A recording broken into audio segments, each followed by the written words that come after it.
Bueno, muy buenas tardes para todos o buenas noches. Esta es nuestra segunda lección de la materia Terapia de Pareja y Restauración Familiar. Hoy me da mucho gusto compartir nuevamente con ustedes y que aprendamos algo muy importante en este amplio tema de la terapia de pareja y es los principales motivos de consulta.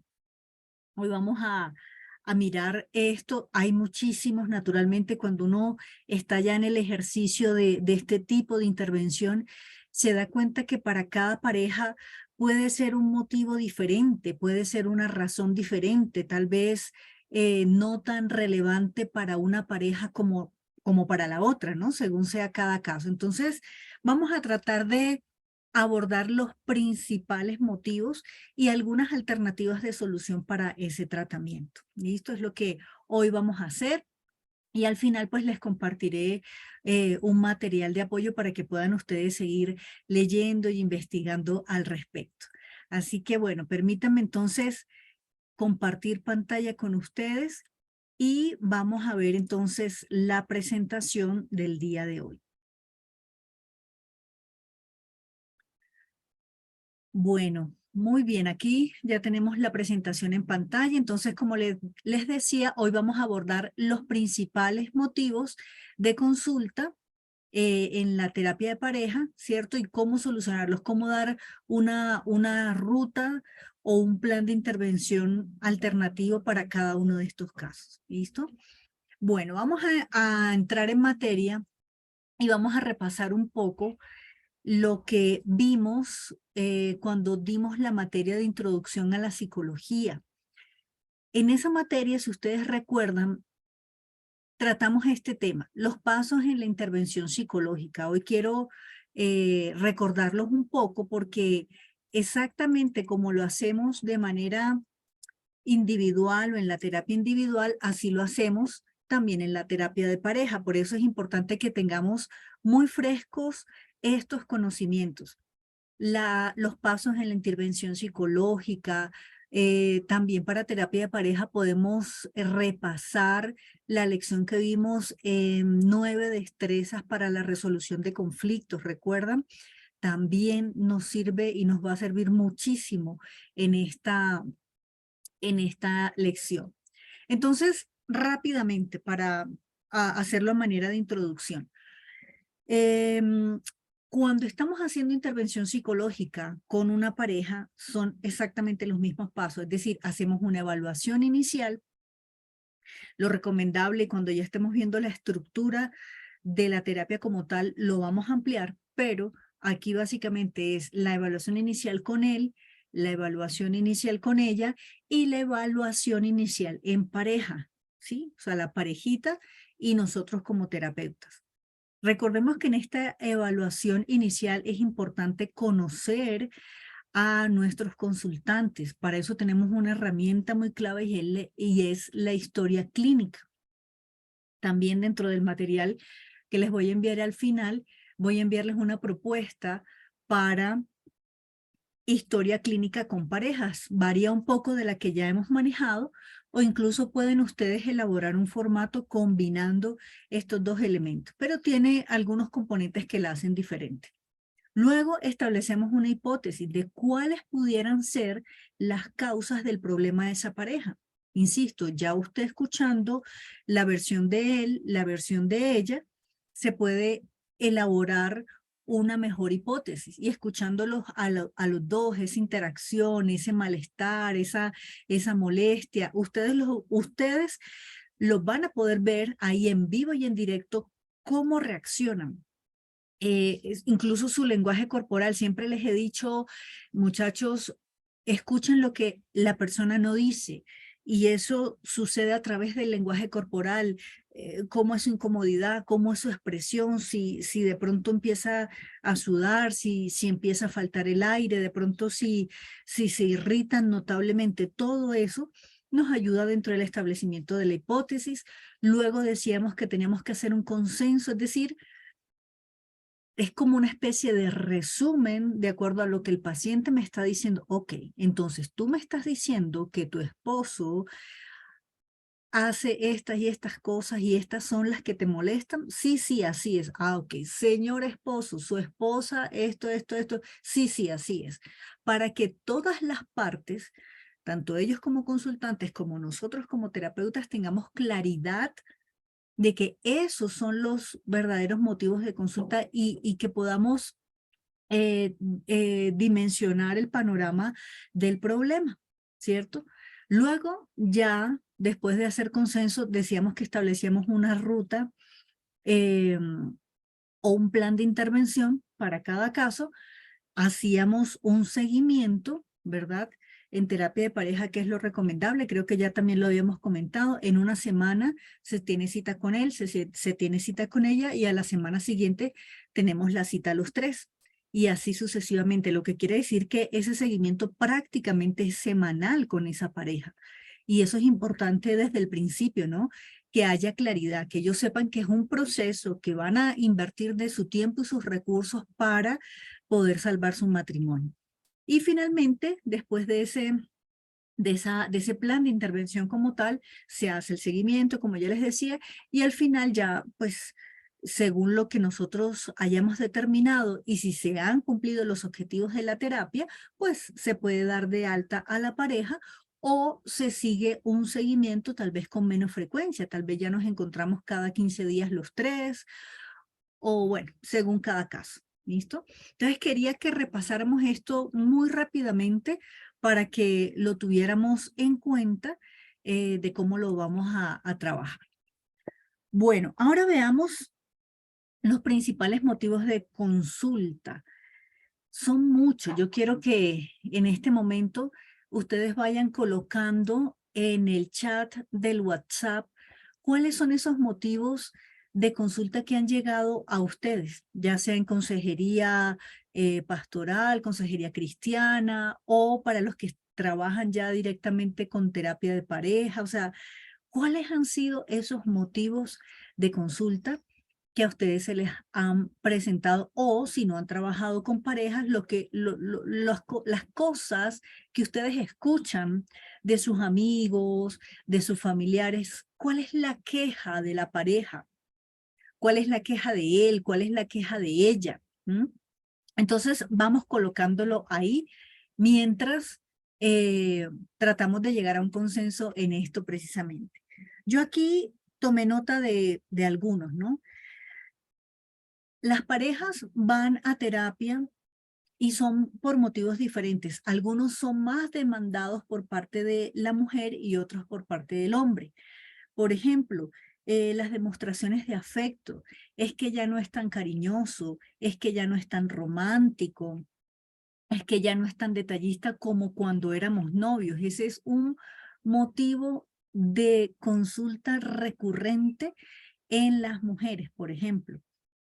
Hay otro tema que también es más delicado. Hay unos que son más eh, complejos de tratar. No quiere decir que sean más o menos importantes porque para cada pareja su motivo de consulta es realmente importante. Pero hay unos complejos como el tema de la violencia. Podemos hablar de violencia física, podemos hablar de violencia psicológica, podemos hablar de violencia económica, incluso de violencia sexual. O sea, todo el espectro de la violencia es otro motivo de consulta. Otro motivo también que se da es el tema de la educación de los hijos, cómo criarlos, no se ponen de acuerdo, el tema de la familia de origen, alguno de los dos no ha cortado el cordón con papá y mamá y eso genera muchos conflictos en la pareja.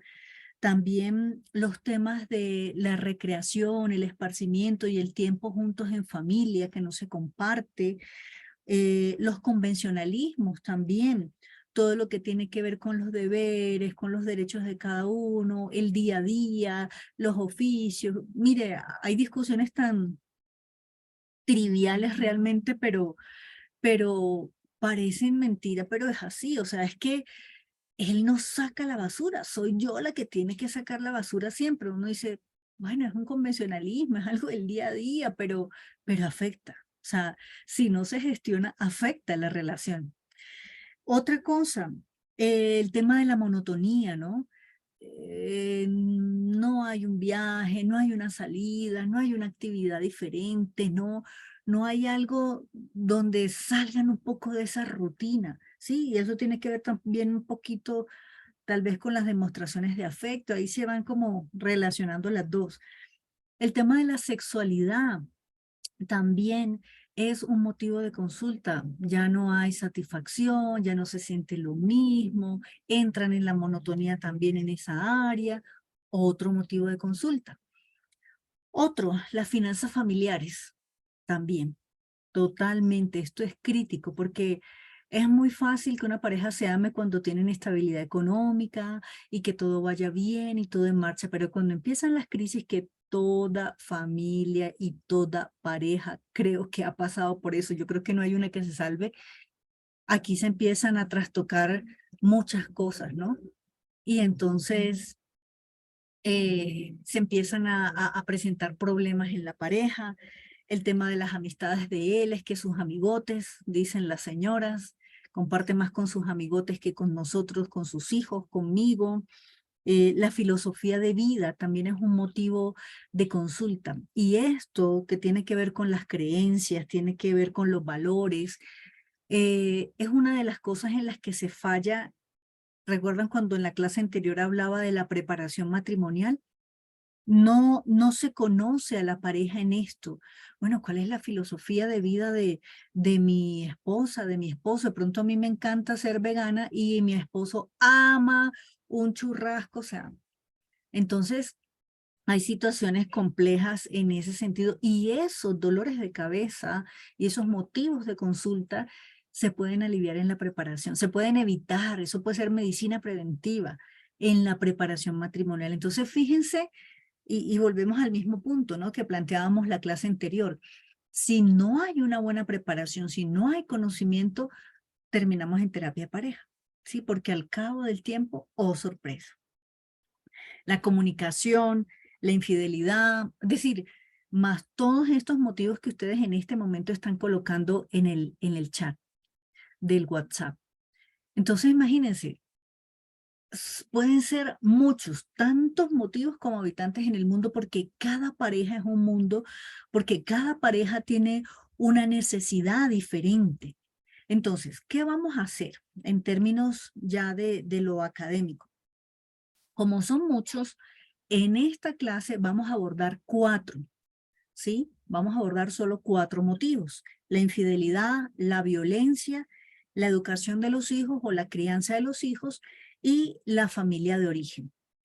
Luego, en otras lecciones que vamos a ver más adelante, vamos a abordar muy puntualmente el tema de la vida sexual en pareja, el tema de las finanzas familiares y el tema de la comunicación, que son mucho más amplios. Entonces, vamos a tener unas lecciones específicas para, bueno, ampliar y profundizar bastante en estos otros 4 motivos. ¿Listo?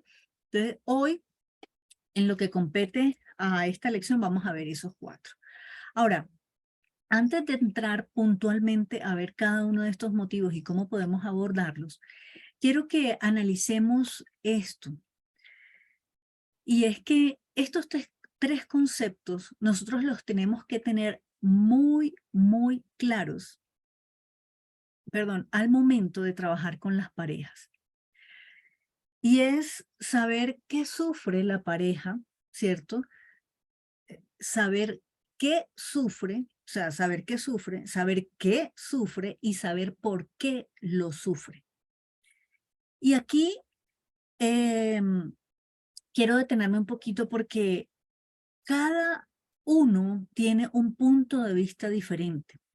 Recordemos que somos psicológicamente, físicamente y emocionalmente 2 seres completamente diferentes. El hombre tiene toda una estructura, la mujer tiene toda una estructura y no podemos medir o de pronto encasillar en la misma teoría o en la misma circunstancia a los dos. A veces cuando literalmente el matrimonio se convierte en un ring de boxeo, en un campo de batalla, tenemos que estar nosotros ahí como mediadores, literalmente como árbitros, mediando y pitando en medio de estas situaciones. Y para esto, muchachos, es necesario que seamos muy objetivos, que nosotros seamos muy objetivos y que podamos entender esto. Y vamos a explicarlo un poco más. Cuando yo hablo de saber qué sufre, es poderme poner de manera muy empática en el lugar de él y en el lugar de ella. Y aquí hay dos conceptos en este saber qué sufre, y es el signo y el síntoma. Cuando hablamos del signo, que ustedes en esa evaluación inicial, ¿verdad? Que es la primera fase de la intervención psicológica, en esa evaluación inicial, ustedes pueden identificar el signo y el síntoma. Ahí ustedes van a poder dar respuesta a esto, o sea, saber realmente que mi paciente está sufriendo. O sea, yo sé que está sufriendo, que hay un dolor por su matrimonio, por lo que está viviendo. Bueno, y esto de signo y síntoma también aplica para terapia individual, pero pues vamos a darle en esta oportunidad la ocasión a lo que estamos estudiando, y es la terapia de pareja. Entonces, el signo, ¿qué es? Es lo observable, ¿sí? Es lo que yo puedo ver en mi paciente. Su comportamiento es una constatación objetiva, es lo observable. Es ese estado de malestar que manifiesta la persona. Entonces se incorporó, está sudando, se enrojeció, se puso pálido cuando contó una situación. O sea, ¿qué es lo observable? Su postura es toda encorvada, o por el contrario, está así como muy soberbio, muy altivo, muy sobrado, en una actitud como a la defensiva, con sus manos cruzadas. El signo. Y el síntoma es lo subjetivo, tiene que ver con esa constatación subjetiva. Entonces, es la experiencia personal, es algo que está mal en la persona. Y él dice, es que yo siento que me ahogo en este matrimonio. Ah, ok, es como una experiencia, es como una sensación. Es que yo, puede decir el paciente, yo siento confusión, es que yo siento como si se me fuera a caer el mundo encima. O sea, son expresiones que escuchamos en consulta. Y en ese momento que estamos llenando historia clínica, póngalo así. El paciente refiere sentir que se le cae el mundo, y si quiere póngalo entre comillas tal cual como él lo expresa. Entonces, son herramientas que nos permiten conocer mucho más a la pareja, o sea, conocer qué piensa él, conocer qué piensa ella. Eso tiene que ver en cuanto a saber qué sufre. Listo, yo sé que la persona, yo como terapeuta sé que la persona está sufriendo algo, y que el signo y el síntoma me lo está mostrando. Ahora, cuando hablamos de saber qué sufre, entonces nos estamos refiriendo sobre la vivencia del sujeto, ¿sí? O sea, ¿qué es lo que está sufriendo? Y este es el objetivo de la psicopatología, precisamente, ¿no? De saber qué es lo que sufre la persona. Ok, entonces, esta situación le ha desencadenado, por ejemplo, una depresión. Esta situación le ha desencadenado una ansiedad impresionante. Ah, bueno, aquí lo que estamos viendo es que de pronto ya esto está tomando otros matices, y uno de los dos está mostrando unos síntomas de un trastorno obsesivo compulsivo, por ejemplo. Entonces, ¿qué sufre? O sea, realmente, ¿qué es lo que tiene esta persona? Porque no nos podemos quedar en terapia de pareja solo con las cosas de forma, y ahorita lo vamos a profundizar en cada uno de los motivos de consulta que vamos a analizar. No podemos quedarnos solo con la forma, sino también tenemos que ir al fondo. Entonces, ¿cuál es la forma?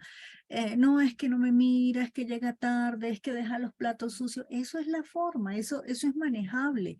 Pero en el fondo, ¿qué hay? ¿Cuáles son los miedos? ¿Cuáles son las inseguridades? ¿Cuáles son esas situaciones que no lo dejan tener una vida de pareja plena? ¿Sí? Entonces, eso es importante. Y saber por qué lo sufre. Naturalmente, ahí es cuando hablamos de la hipótesis o de las suposiciones, ¿verdad? De por qué se dan esas cosas en esa persona.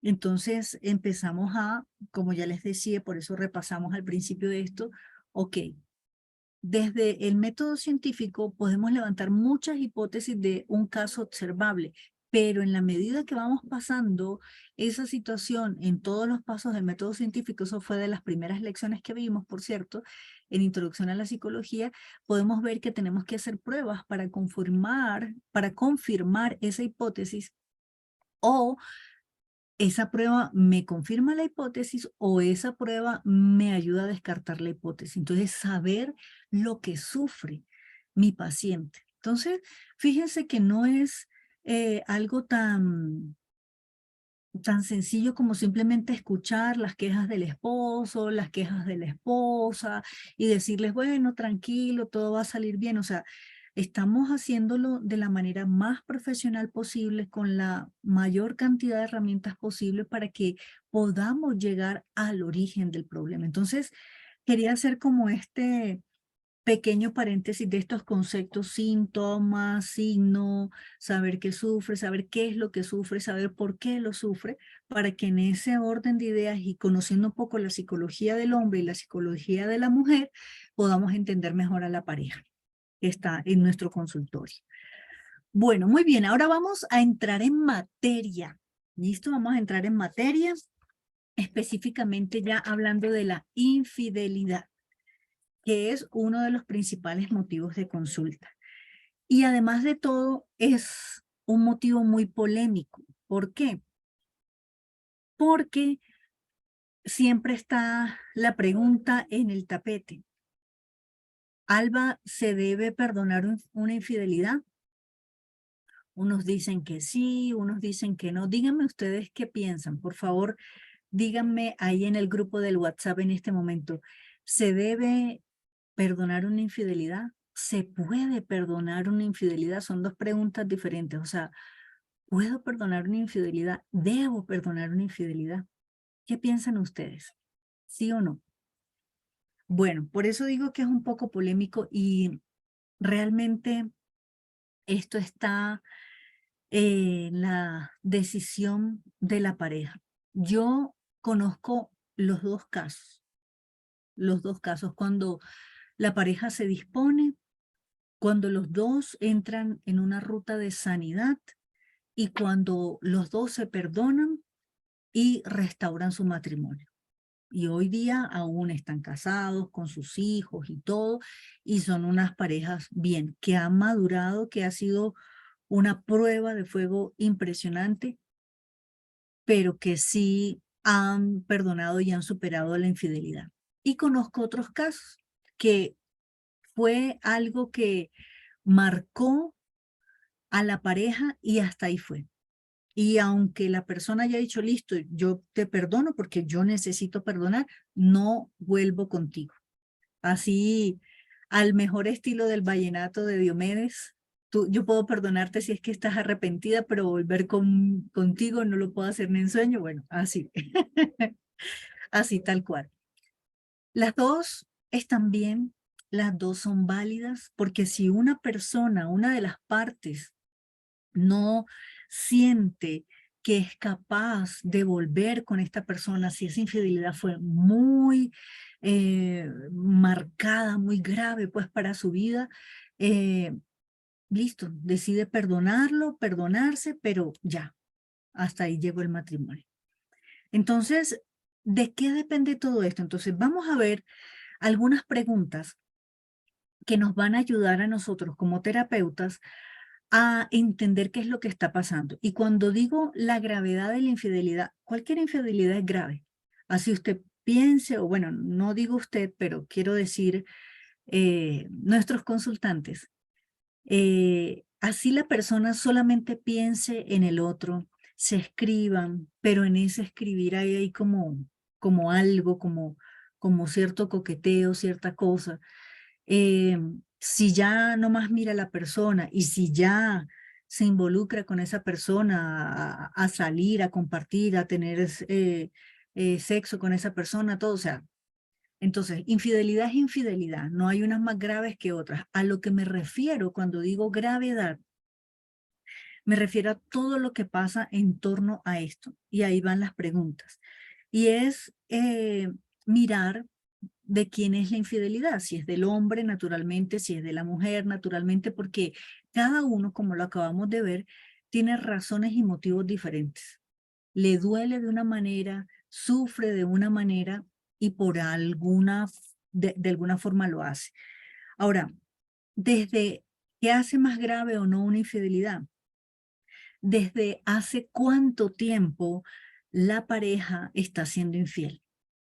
Si es una infidelidad de años, si solo fue un momento puntual, una noche de copas, como dicen por ahí, eso influye o no. Otro, ¿con quién fue infiel? No es lo mismo ser infiel, que casos los conocemos también. No, fue infiel con el cuñado, fue infiel con la cuñada. O sea, una persona supremamente cercana a él, a ella, es mucho más delicado que de pronto, bueno, una vecina, una conocida, alguien que en el viaje conoció y qué sé yo, una extraña, un extraño. Pero si es alguien muy cercano, si es el mejor amigo, si es el hermano, si es una persona más allegada, pues el dolor y el sufrimiento de la traición va a ser mucho mayor, a eso me refiero. Otra cosa que es importante tener en cuenta en la infidelidad, que también agrava la situación, si es infidelidad, eh, tiene un hijo a bordo. Eso es también doloroso.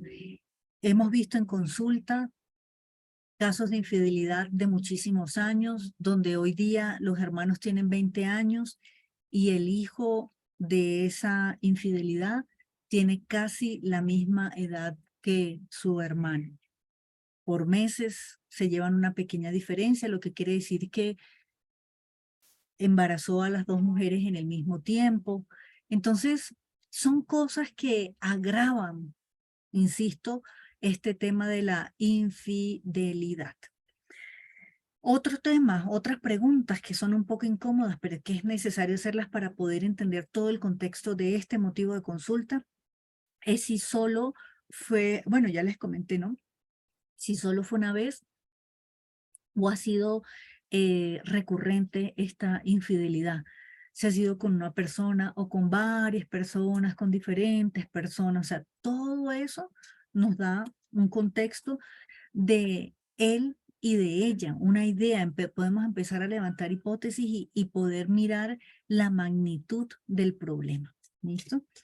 Ahora, como les decía hace unos minutos, hay que ver las cosas de forma, ¿cierto? Pero hay que ver las cosas también de fondo, o sea, realmente qué es lo que está pasando. Y cuando me refiero a que hay que ver las cosas de fondo en la infidelidad, me refiero que cuál es la necesidad de la pareja que es infiel, de la persona que es infiel, de cualquiera de los dos, porque antes culturalmente creíamos que solo era el hombre infiel y hoy día nos damos cuenta que también la mujer es infiel. Entonces, ¿cuál de los dos? ¿Cuál es esa necesidad? ¿Qué es lo que está realmente pasando o la raíz de esto? Entonces, podemos hablar de que, bueno, tal vez hay un profundo dolor, un profundo resentimiento hacia la pareja, de pronto hay ese sentido de venganza, ¿verdad? Ah, bueno, él me fue infiel, entonces yo también soy infiel y ya, como si esa actitud sanara todo, entonces quedamos a par y no pasa nada. Miren, es lo peor que una pareja puede hacer porque es como una espiral autodestructor. Ah, bueno, me vengo, ya. Y el que se venga cree que ya vengándose no va a doler y que eso va a ser la sanidad. Eso es totalmente falso. El fondo de la infidelidad, bueno, tal vez habrá insatisfacción en el área sexual y estoy buscando por fuera lo que no encuentro en casa. Eso lo dicen muchísimo los esposos. Es que ella no quiere esto, es que ella no quiere lo otro, es que ella no quiere hacer, es que ella no quiere que experimentemos cosas nuevas, es que ella no sé qué. Entonces, el esposo busca por fuera lo que no encuentra en casa, ¿sí? O sea, son insisto, los motivos y las razones que la gente le da a uno en consulta, ¿sí? Ahora, otras cosas de fondo, tal vez la persona, alguno de los dos quiera terminar la relación y no afronta esta realidad en vez de hablar y decir, bueno, no, ya esto se acabó el amor, la monotonía, la monotonía, las finanzas, los hijos, definitivamente no nos entendemos. Ah, bueno, ok. Pero la salida más fácil puede ser esa, ay, voy a ir como buscando otra persona y me siento bien y entonces empieza a hablar más con el amigo de la oficina, con la amiga de la oficina, a salir y bueno, hoy es viernes, tomémonos un cafecito y ya no, después no es un cafecito, una cervecita y se empieza a crear ahí una confianza y un nexo con un extraño que debería generarse con el esposo o con la esposa. Entonces, ojo con eso. Puede ser que otras cosas de fondo pueden causar esto. La incapacidad para gestionar las diferencias. Hay parejas que no se disponen a hablar, a conversar y es no, no, no, y esto es irremediable y esto es innegociable y se cierran y se trancan por dentro y no hay quien. Puede ser otra de las razones, rencores, inseguridades, heridas no resueltas.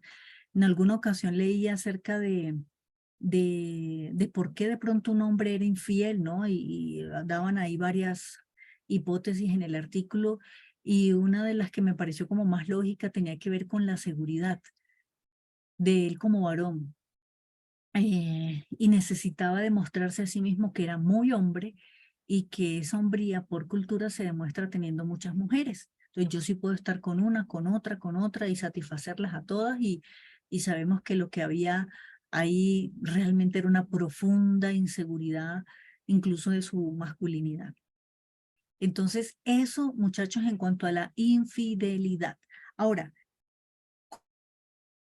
¿cómo podemos tratar esto? Esto es de tiempo porque ¿qué es lo que queremos con la terapia de pareja si este es el motivo de consulta? Bueno, que las personas puedan al menos eliminar o disminuir el comportamiento que los llevó a la infidelidad. O sea, en este caso habría que eliminar, pero bueno, si en otros casos uno diría, bueno, eliminar o disminuir el comportamiento que causó la infidelidad. Se quiere que la persona mejore la comunicación, se quiere que la persona sane, ambos, ¿no? Sanen sus heridas, los cuales pues los llevan a esta situación, que se plantea alguna estrategia para reconstruir el matrimonio, que se reconquisten, ¿no? En el amor, los detalles, el romanticismo, la sexualidad, todo este tipo de cosas. Es el objetivo, es lo que uno quisiera, pero a veces no es tan fácil, porque hay mucho dolor, hay mucha rabia y hay mucho resentimiento. Entonces, ¿qué es lo primero? ¿Cómo se aborda un caso de infidelidad? Lo primero, muchachos, es que ambas partes quieran salvar el matrimonio. O sea, si ella quiere y él no quiere, es complicado. Los dos deben tener la disposición para sanar, para reconstruir el matrimonio, porque de lo contrario, ¿qué es lo que puede pasar? Pues es probable que vuelva una de las partes a caer en la infidelidad. O sea, ella quiere, él no, él como que, bueno, está bien, vamos a terapia obligada, bueno, sí, hacen los ejercicios y ya, pero si no hay una conversión genuina, si no hay un cambio, pues se puede caer no, normalmente o nuevamente. Entonces, primero que haya la disposición de los dos. Segundo, es recomendable que en ese proceso de terapia se exprese todo lo que hay a través de un ejercicio por escrito, face to face, a través de una carta, pero hay que expresar lo que esto generó. A mí me generó, entonces empieza cada uno, dolor, rabia, tristeza, confusión, bueno, todas esas cosas que pueden pasar frente a este tema. Si es en el caso de él, por ejemplo, bueno, yo lo hice porque me cansé, porque me sentía frustrado, porque ella no me escucha, porque ella todo es una cantaleta, porque incluso hemos escuchado también en consulta, es que ella se descuidó. Ella tuvo los hijos y se descuidó, entonces ya no se arreglaba, ya no se maquillaba. Bueno, sabemos que todas las mujeres después del embarazo suben un poquito de peso, pero bueno, subió más de peso, no volvió a cuidarse. Todas esas cosas son las demandas de ellos. Y por eso, insisto, tenemos que tener la visión de ambas partes, cómo cada uno sufre, cómo cada uno siente lo que está pasando. Entonces, expresar ese sentimiento de vacía, de vacío, de rabia, de dolor, de confusión. Por otra parte, buscar restablecer la confianza es uno de los pasos que debemos incluir ahí en este motivo de consulta que no es fácil. La confianza demora años, ¿verdad? Hemos escuchado, demora años en construirse y hasta en un minuto se puede destruir la confianza.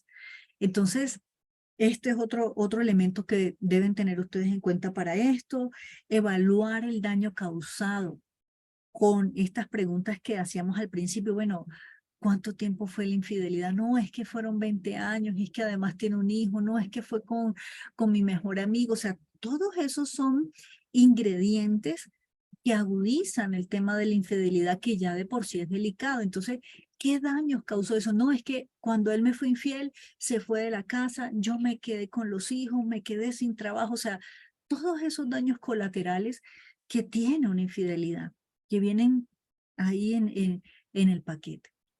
Evaluar los daños de ambas partes. A veces sucede lo contrario. Ah, me fue infiel. Entonces lo demandan, divorcio, ella lo deja a él en la calle. Es decir, hemos visto de todos, de todo, de todo, de todo. Bueno, otra cosa para trabajar, la sanidad de ambos tiene que ser en equipo, indudablemente, como les decía, que los dos quieran y trabajar por eso, prepararse. La consejería espiritual siempre es importante en estos temas. Si de pronto los pacientes no quieren, bueno, se respeta, ¿cierto? Esa posición, pero siempre es importante eh, que podamos ofrecer esa ayuda para que se pueda dar la integralidad, ¿no? O sea, el tratamiento de la pareja en el espíritu, en el alma y en el cuerpo.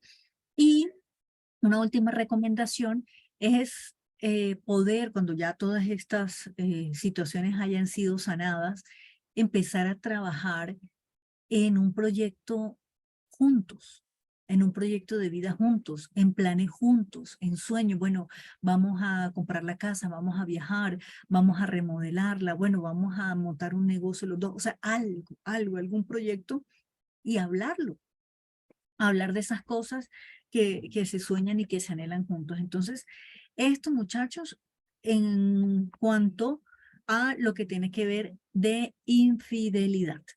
Entonces, este es el momento para que en el chat coloquen alguna pregunta que tengan acerca de este motivo de consulta. Alguna pregunta acerca de este motivo. Listo, bueno, ese chat va a estar llenísimo y yo mañana estaré revisando y respondiendo todas esas preguntas e inquietudes. Bueno, muy bien. Sigamos. Ahora vamos con el segundo motivo de violencia, el segundo motivo de consulta, y es la violencia. La famosa violencia intrafamiliar que en los tiempos de pandemia se incrementó muchísimo. Nos dimos cuenta que algunas familias no supieron convivir y se dieron muchos casos de violencia en ese tiempo que estuvimos confinados. Y aquí quise colocar estas dos imágenes porque normalmente la violencia o el maltrato, como les decía ahorita, pueden ser muchos tipos de violencia, pero vamos a hablar de la violencia física como tal, del maltrato físico. Puede ser, la mayoría es del hombre hacia la mujer, pero hay casos que no se dicen, que poco se hablan, y conozco uno de primera mano, de la violencia de la mujer hacia el esposo. No se denuncia, obviamente, porque es vergonzoso para el varón, porque es humillante, porque nuestra sociedad es muy machista, porque es complejo para él, pero se da en ambos casos, tanto violencia hacia el hombre como violencia hacia la mujer. Es lo primero que quiero mencionar acá. Y aquí en la violencia, ¿qué tenemos que tener en cuenta si este es el motivo de consulta que se le presenta? La violencia tiene un ciclo bien claro y fácil de detectar. Y es el siguiente. Primero, una de las partes acumula tensión. Hay tensión acumulada por una situación, por otra. Vamos a poner el ejemplo de la violencia que es más común del hombre hacia la mujer. ¿Listo? Entonces, él acumula tensión, hay tensión en el matrimonio, hay discusiones, hay diferencias por esto, cosas grandes, cosas pequeñas, y llega una segunda fase y es ya la explosión. Ese es el ciclo de la violencia. O sea, primero hay una tensión, luego hay una explosión. Entonces, hay una explosión, hay agresión y es cuando ya se da el golpe físico como tal, el maltrato como tal. Luego, después de eso, el maltratador entra en un ciclo o en una etapa del ciclo que es la culpa. Entonces se siente muy culpable, se arrepiente, le promete a su esposa que él no lo va a hacer, le promete esta vida y la otra, y listo. La víctima le cree y hay una reconciliación que sería la cuarta, ¿qué? Hay una reconciliación que sería la cuarta etapa en el ciclo. Se reconcilian y todo muy bien y se dan besos, abrazos, ella con el ojo morado, pero se dan picos, ella lo perdona, ella le cree genuinamente y ya ahorita cuando avancemos en, la, en el plan de intervención miramos algo de esto y ella con su ojo morado lo perdona, le da picos y todo muy bien. Entran en una aparente calma, vuelven a ser la pareja más linda, ella cree que más nunca esto va a pasar y empieza el ciclo otra vez. Se acumula tensión, las cosas del día a día, no me gusta, los gritos y ¡pum! Otra vez la explosión y así seguimos, y así seguimos. Se acumula tensión, se explota, se siente culpable, pide perdón, se reconcilian, linda, calma, todo es rosa y ¡pum! Otra vez. Ese es el ciclo de la violencia. Aquí, ¿qué es lo lamentable? Que los dos, hombre y mujer, están mal. Está mal el que infringe la violencia y está mal el que recibe la violencia y no se protege. Conozco casos en que va la mujer incluso ya a la fiscalía, a la denuncia y todo, sí me separo de él, ya no más. Como se da este ciclo, 8, 15 días, ¡pum! Otra golpiza y no pasa nada. Y en la etapa de la reconciliación, ella misma va y retira la denuncia. Y ustedes también han vivido eso seguramente y conocen casos así. Entonces uno dice, pero ya va, ¿qué está pasando? O sea, ¿qué es lo que pasa en la psiquis de una mujer que es maltratada, golpeada, que está su cara desfigurada y decide retirar la denuncia? Y ahí es donde entramos nosotros. La intervención para estos casos es compleja porque aquí tiene que haber apoyo, o sea, movernos en tres ejes. Aquí tiene que haber una intervención psicológica, emocional y legal, ¿cierto? Legal.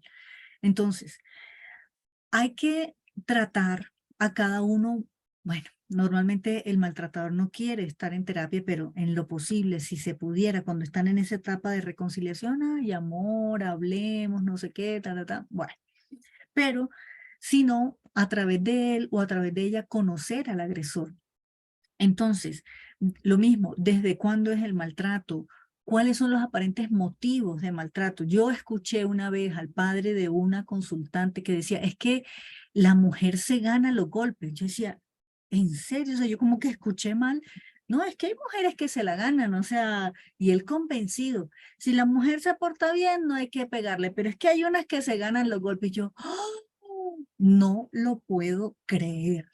Hay gente que hoy día piensa así, hay hombres que hoy día piensan así. Entonces, escuchar cuál es el aparente motivo, o sea, por qué se la ganó según él, ¿sí?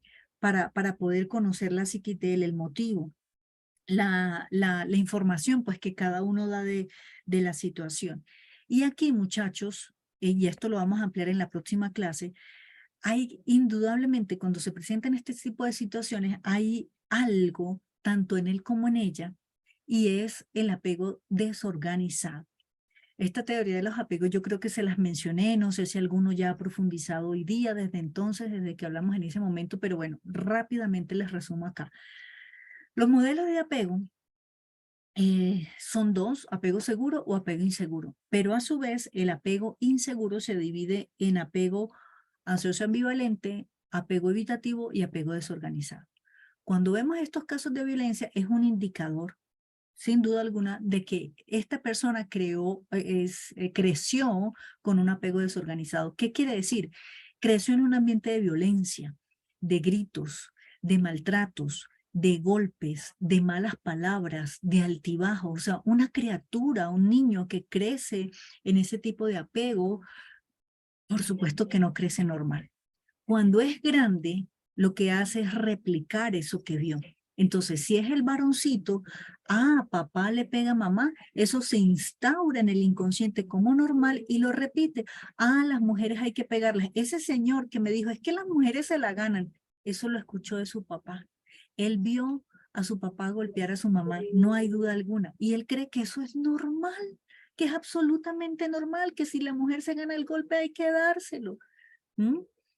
Y la mujer, en el caso de la mujer, viendo a su papá maltratar a su mamá, las mujeres se dejan pegar. Bueno, uno se tiene que dejar pegar. Y aparece un concepto que se llama indefensión aprendida. La persona crece sin saber cómo protegerse. Y uno lo que escucha de una mujer que sufre violencia es eso, es que no lo puedo dejar. O sea, y uno en sus cinco sentidos dice, ¿en serio? O sea, no lo puede dejar. Y sí, muchachos, sí es así, porque así lo siente la persona. No es capaz de dejar a su maltratador, porque aprendió, como les digo, es este concepto, aprendió a no defenderse, indefensión aprendida. O sea, aprendió a no defenderse. Bueno, que me den. Entonces, es una persona, hombre o mujer, insisto, que se deja maltratar en el trabajo, que se deja maltratar por los amigos, que se deja maltratar por la pareja.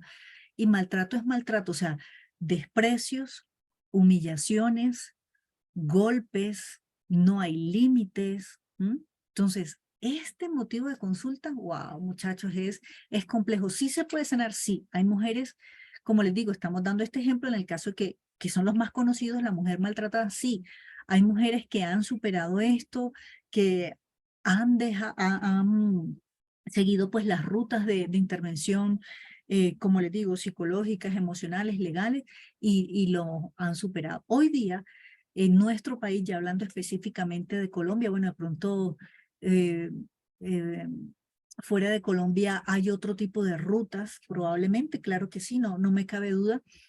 Pero bueno, en nuestro país, por ejemplo, las denuncias en estos casos se pueden hacer a través de la Fiscalía, se pueden hacer a través de la Secretaría de la Mujer. Yo les voy a pasar ahorita al final un link donde está la ruta en el ejemplo de Bogotá.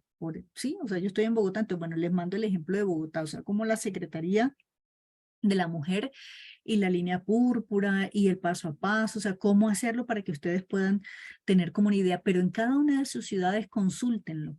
O sea, cómo es la ruta de intervención para esta parte eh, o este motivo de consulta. Y les voy a mandar también un material que me pareció muy bueno. Es un material que construyó el Instituto Veracruzano de la Mujer en México.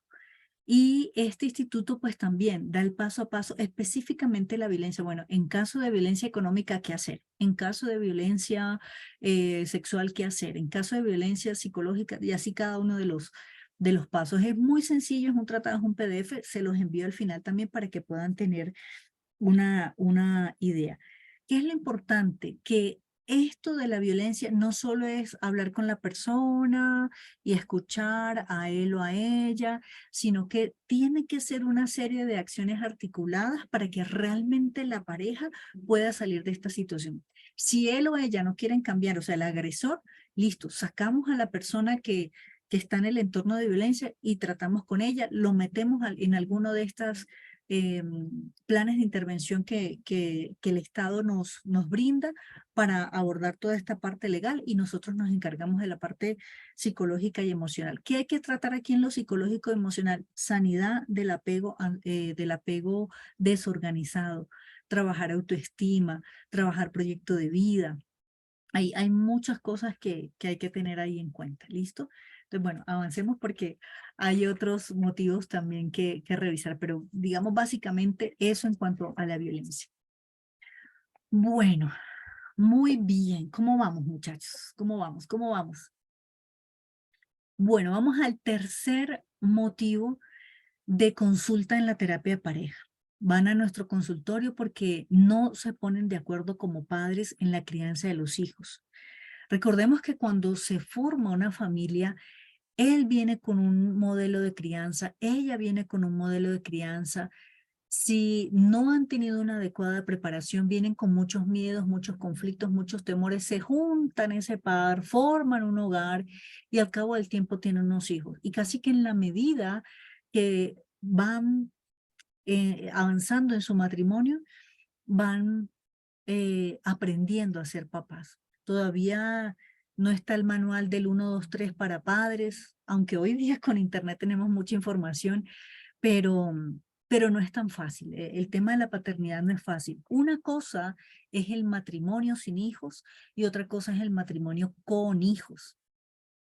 Y como lo vimos en psicología del desarrollo, cada una de las etapas tiene cambios emocionales, tiene cambios físicos en los hijos, tiene cambios psicológicos y los padres, en lo posible, lo ideal sería que pudieran estar preparados. Porque esto es un problema con la pareja, porque tal vez él no tiene la claridad en sus roles, ella no tiene la claridad en sus roles, porque simplemente se sumergen en el día a día, el trabajo, el corre-corre, hacer el mercado, este tipo de cosas y ya, y se va pasando.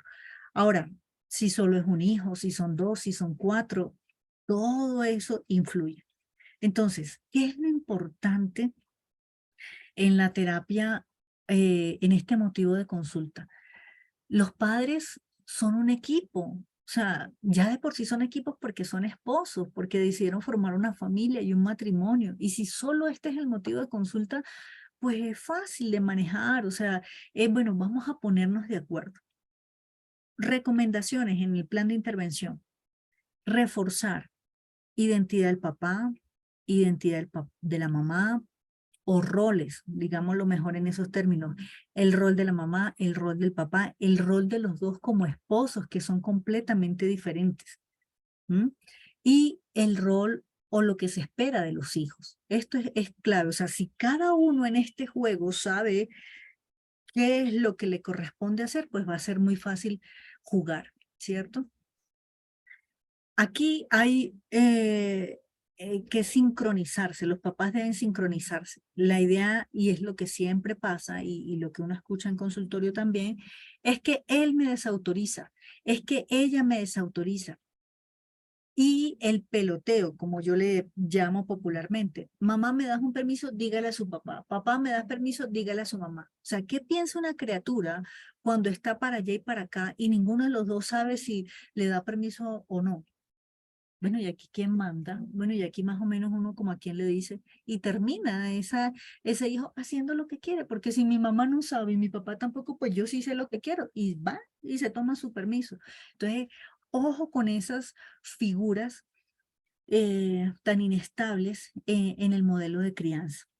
No desautorizarse, la claridad del tema de los permisos, la comunicación, la confianza, las normas claras.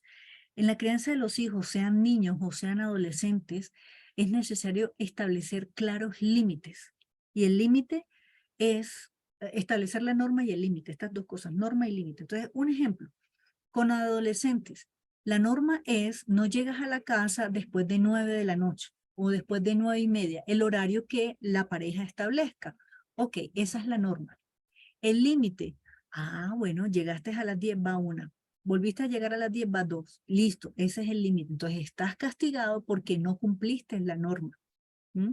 Y hay que jugar con esas dos cosas, norma y límite, norma y límite. Y que haya claridad.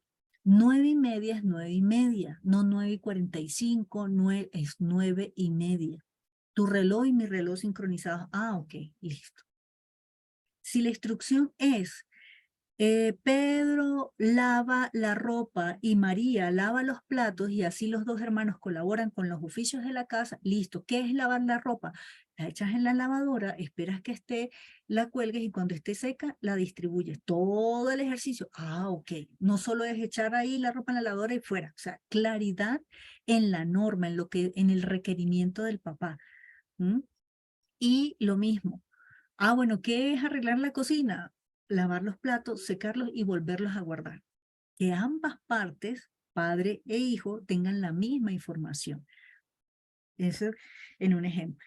Para eso quiero recomendarles unos libros, porque bueno, el tiempo no nos da para entrar en detalle, sería fascinante, luego lo miramos. Pero bueno, hay este libro que les muestro acá, se llama Un hombre conforme al corazón de Dios. ¿Listo? Es de Jim George. Un hombre conforme al corazón de Dios, de Jim George. Este libro da unas pautas muy claras a los varones, como estamos hablando de roles y de la identidad. El hombre desde su punto de vista espiritual, las prioridades de un varón dentro del matrimonio, con su esposa, con sus hijos, en su trabajo, en la iglesia. Entonces, para los varones. Para las mujeres se llama Una esposa conforme al corazón de Dios y es pues, de la esposa del autor anterior, Elizabeth George. Una mujer conforme al corazón de Dios. Ambos son de la editorial, ya les voy a decir la editorial, Portavoz. Ambos son de la editorial, para el varón y la mujer. ¿Listo? Esposo y esposa. Y hay otro que es muy bueno también y muy sencillo, y se llama Los 10 mandamientos del matrimonio. Los 10 mandamientos del matrimonio. Esta es la portada. Este es de la editorial Unilit y el autor es Ed Young. Ahí está, Ed Young. ¿Ok? Entonces estos materiales pues nos van a ayudar a ampliar un poco esto. Y finalmente, quiero recomendarles que son de los que más uso, estos dos materiales también. Se llama Teoterapia para Padres. Es de la editorial Publimundo. Acá está, Teoterapia para Padres. Y es muy completo también. Está este que es general y está la versión Teoterapia para Padres en la adolescencia. También de la editorial Publimundo. Entonces, ¿qué nos plantean estos materiales? ¿Por qué me gustan? Porque, bueno, hablan de lo que significa ser padre, de la relación conyugal y la educación de los hijos. Puntualmente dedica solo un capítulo para eso, lleva a los padres a conocer a los hijos y las etapas del desarrollo, el fortalecimiento de la autoestima en los hijos, la comunicación, que estos motivos de consulta tienen que ver con eso. O sea, tan solo si papá y mamá se pusieran de acuerdo, esto no fuera un motivo de consulta. Entonces es importante el tema de la comunicación, la disciplina, la conducta. En el caso de los adolescentes plantea cómo es la comunicación con los adolescentes, cómo es la sexualidad, cómo abordar ese tema como padres con sus hijos adolescentes. Bueno, ahí les dejo esos 5 materiales para poder ampliar el tema de crianza de los hijos. Y finalmente vamos entonces a ver la familia de origen, que es otro motivo. Y estas fotografías nos indican claramente de qué estamos hablando. Al principio todo es color de rosa y cuando conozco al suegro, a la suegra y todo es bonito y ese muchacho tan juiciosa y esa es la muchacha que yo quería para mi hijo y todos somos felices y la boda es de lo más linda. Pero ¿qué pasa cuando esto cambia un poco? Y yo he escuchado, y creo que ustedes también, es que yo no me voy a casar con mi suegra, es que yo no me voy a casar con mi suegro. Si bien en lo técnico eso es así, 24, 31 de diciembre, Día de la Madre, Día del Padre, el cumpleaños, un domingo en familia, usted va a estar compartiendo con los padres de su esposo, con los padres de su esposa. ¿Qué es lo ideal? Que podamos llevar la fiesta en paz, que la suegra se convierta en otra mamá, que el suegro se convierta en otro papá. Eso sería hermoso, sería maravilloso, que haya una cordial relación, ¿cierto? Ahora, ¿qué es lo que pasa? Si nosotros no entendemos un principio, que es lo que nos dice el manual de vida en Efesios 5:31, no va a pasar nada. Y es lo que nosotros debemos decir. Yo sé que nosotros como terapeutas lo entendemos, como cristianos lo entendemos porque tenemos el principio. Dice Efesios 5:31, dejará el hombre a su padre y a su madre y se unirá a su mujer y serán una sola carne. Eso usted y yo lo entendemos claramente. Tal vez nuestros consultantes no. Entonces, en el plan de intervención, esto es lo primero. Cuando un hombre y una mujer deciden formar una familia, deciden formar un hogar, este es el principio. Dejan a su padre, dejan a su madre, se unen entre sí y son una sola carne, son una nueva familia. El motivo de consulta de la familia de origen tiene que ver con estas frases que hemos escuchado. Es que eh, él está muy pegado a la mamá, todavía está pegado a las faldas de la mamá, es que él sale mucho con los hermanos, es que él sale mucho con los primos, es que no comparte con nosotros, es que el 24 y 31 quiere pasarlas con su mamá y nosotros nos quedamos aquí solos. Esas son las frases que uno escucha en consulta. Es que él le manda o ella le manda mucha plata al papá, le manda mucha plata a la mamá. Bueno, tantas situaciones. Vemos esposas celosas de la mamá, mamá celosa de las esposas. Vemos esposos celosos de las hermanas. Es que tus hermanas, y es que tú con ellas, y es que ese corrillito, y es que esa cosa, y es que tú haces lo que digan tus hermanas. Entonces, cuando la familia de origen se involucra en el nuevo matrimonio de manera negativa, es fatal. Tenemos ahí a la parejita molesta porque todos se meten y todos opinan. Ahora, cuando se involucran positivamente, pues maravilloso, que apoyan, que, ay, por favor, hoy ayúdame con esto, cuídame a los niños por hoy, que la tía colabora, yo soy, o fui, bueno, ya mis sobrinos no están en el país, pero, pero fui de esa tía, pues, que estaba ahí muy cerca de mis sobrinos, pero o sea, ya las correcciones, las cosas y todo eso, bueno, yo lo dejaba a mi hermano y a mi cuñada, pero uno puede involucrarse positivamente con su familia, ¿sí? Aquí estamos hablando de lo disfuncional, de lo que no es, de lo que no debe, de lo que no debe pasar. Entonces, aquí, ¿cuáles las sugerencias en este plan de intervención? ¿Cómo abordar este caso? Es necesario clarificar a la pareja, a la nueva pareja, lo que significa ser una familia, una nueva familia. Insisto, dejará al hombre a su padre y a su madre y se unirá a su mujer y serán una sola carne. Entonces, ahora tú tienes una nueva familia y ahora te debes a esta nueva familia, ¿cierto? Entonces, las decisiones son aquí en casa con tu esposo, son aquí en casa con tu esposa, son aquí en casa con tus hijos. Lo que hablamos ahorita, tu rol como esposo es este, tu rol como esposa es este, como padre es este, tus responsabilidades son estas, las responsabilidades ahora con tus padres son estas. Y yo no estoy hablando aquí de deshonrar a los padres o de no honrar a los padres. La pareja debe entender que la prioridad son ellos como familia. Los padres siguen ocupando un lugar importante, pero ya no en el primer plano de nuestras vidas. Al papá se sigue honrando, a la mamá se sigue honrando, se sigue teniendo atenciones, pero insisto, mi atención, mi responsabilidad y mi compromiso es con la nueva familia. Y esto es tan sencillo, pero hay familias que no lo entienden. sea, parece obvio, sí, claro, para nosotros es muy obvio, pero para nuestros consultantes no, y por eso los encuentro uno agarrados a los dos, porque él no se separa de la mamá, porque ella le manda mucha plata al papá, etcétera, etcétera. Ese es otro tema dentro de la familia de origen. ¿Qué es lo ideal? Que dentro del presupuesto de la nueva familia se saque un rubro para la honra a los padres. Listo, vamos a disponer tanto para enviar a tus papás, para enviar a mis papás y listo. Eso también, porque dentro de estos temas de familia de origen está otro tema que es el financiero.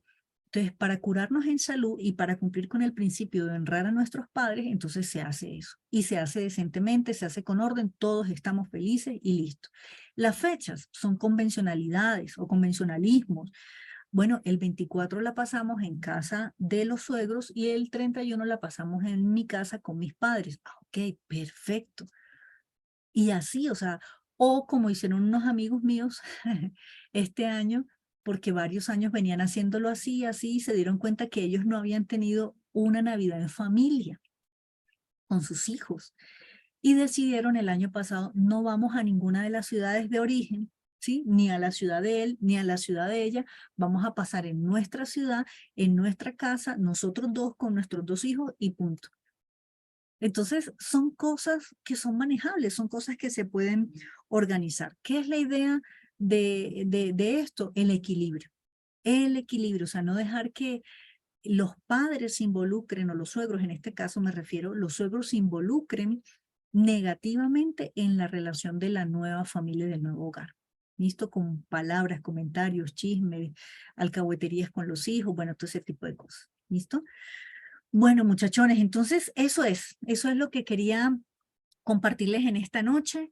Quedo entonces muy atenta. Ahorita al finalizar, les voy a enviar el material que les prometí, el material de la violencia de este instituto de Veracruz en México, la ruta de intervención en caso de violencia que plantea la Secretaría de la Mujer en Bogotá, para que ustedes puedan tener una idea de cómo pudiera ser en sus ciudades también. ¿Y qué fue el otro que quería mandarles? Ah, la historia clínica adaptada a las parejas. ¿Listo? Bueno, recuerden colocar todas sus dudas y sus preguntas en el chat y las responderé entonces en el día de mañana. ¿Listo? Bueno, y termino entonces con esta frase: perdonar es ir al pasado y volver sano y salvo. Y en cada uno, muchachos, de los motivos de consulta que vimos hoy, es necesario el perdón. Es la única forma de sanar, es la única forma de restaurar un matrimonio, de hacer, a todos nos gusta viajar, pero tal vez viajar al pasado no es como tan chévere, ¿cierto? Tan cómodo, tan agradable. Pero si hacemos ese viaje al pasado y regresamos sanos y salvos, sabremos que hemos perdonado, ¿sí? Y esa es la invitación. Bueno, muchas gracias, feliz noche y nos vemos en la próxima clase ya en vivo y en directo. Un abrazo, que estén muy bien. Feliz noche.